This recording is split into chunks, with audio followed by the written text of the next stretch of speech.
Hi everyone, my name is Tony Ferris and I would like to talk to you about nonviolence and our justice system, specifically using yoga as a conflict resolution strategy in a regional veteran court here in North Texas. This court is a good example of how nonviolence is a better strategy to use with some participants because the evidence of the prison itself is that coercion and deterrence don't always work, especially when people have basic human needs that are imperative. This Veterans Court was established in compliance with Texas Government Code Chapter 124 that advocates a non-adversarial approach to our veterans and mandates that they provide access to a continuum of services to meet the human needs expressed by our participants in an effort to rehabilitate them, rather than use something that's punitive or detention. There's a continuum of Veterans Court conflict resolution solutions offered by the court. The first one is a diversion court where veterans are voluntarily included in front of a judge who is a Marine, Judge John Roach, and the program manager, Brennan Rivera-Jones, and the rest of the team work very hard to find out what that veteran needs through a process of curiosity and then provide for those needs. They realized in 2018, however, that if a participant was incarcerated or detained because they maybe violated their parole or weren't qualified for the diversion court, they lost all of those benefits that they were getting in the diversion court, and oftentimes this would deteriorate their condition. So they established something called VALOR, a Veterans Accessoring Lifelong Opportunities for Rehabilitation, and this program is implemented inside the minimum security facility. For this presentation, I'd like to use the model of Galtung's 4 basic human needs that he presented in 2011, Breaking the Cycle of Violent Conflict, of survival, somatic well-being, freedom of the mind, and identity of the spirit. Veterans specifically have a high level of disassociation, anxiety, identity, and community issues that are related to strategies and situations that happened inside their service. And now that they've come back home, these situations or needs are bringing them into conflict with society. The judge in this court uses a similar approach to the insight policing approach that Jamie Price and Megan Price wrote about. He's curious with them. He asks them about how they're feeling. He asks them about their life. And oftentimes they express fear of violence or a threat to their survival. They express pain and anxiety at very high levels.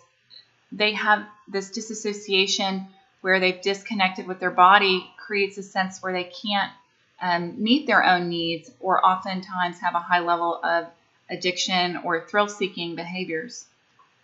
The court also addresses their identity and community needs by re-engaging a structure of community that was so structured when they were in the service and reestablishing their identity as a service person. Inside the pod, inside the detention facility, they get one-on-one counseling, something called moral reconditioning therapy, addiction treatment, anger management, and domestic violence intervention, and to meet their intrapersonal needs of freedom of the mind and identity of the spirit, as well as address their physical well-being, they get yoga, music, and art therapy. So little evidence here that yoga as a modality and meditation are effective in changing brain chemistry and structure in ways that increase attention while reducing anxiety, depression, anger, and fear, which are almost duplicate to the list that we've seen as the needs that need to be addressed in our veterans. Here's some evidence from a prison yoga project in Arlington, Virginia.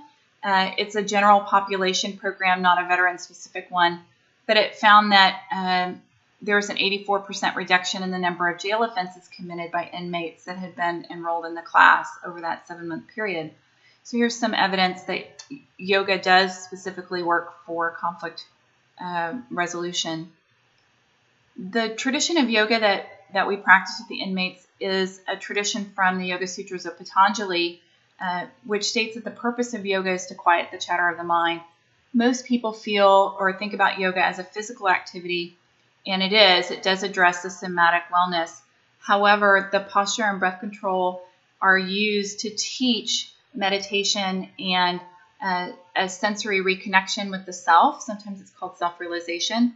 So through these practices, participants get a sense of reconnection and learn again how to take care of their body, and that decreases negative mental activity, and they learn the meditation techniques that come along with this path.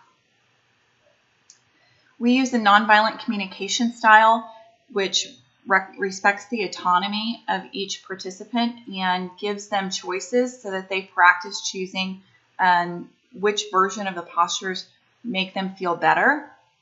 We use supportive props so that they create this sense of accepting support and, again, taking care of themselves. We use restorative yoga techniques, which have been proven to elicit something called the relaxation response. The relaxation response is a quieting of the central nervous system. It's the opposite of the stress response. The results have been really profound. The participants report decreased anger, an increase in self-awareness and self-control. They are adopting the mind-quieting meditation techniques and using them in the rest of their week. They've modeled back to us the nonviolent language techniques that we've used.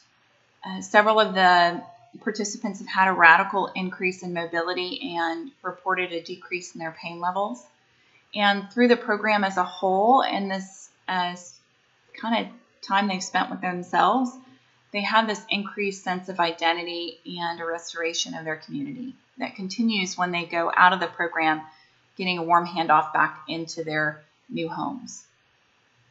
So for the future of this program, it's already expanded from an individual court to a regional court. We would like for it to expand geographically. It's been so successful that it would be wonderful to offer these services to all of our servicemen and women.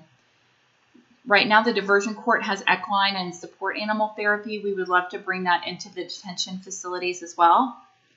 Right now, we only work with in a minimum security facility, and we would like to expand with partnerships with more secure facilities to offer these services to other people who are currently detained. I'm so grateful for your time and interest in this topic. I look forward to your comments and questions, and would love to collaborate on expanding this program. Thank you so much, and I'd like to express that it's been such an honor to provide for our servicemen and women who have given us so much.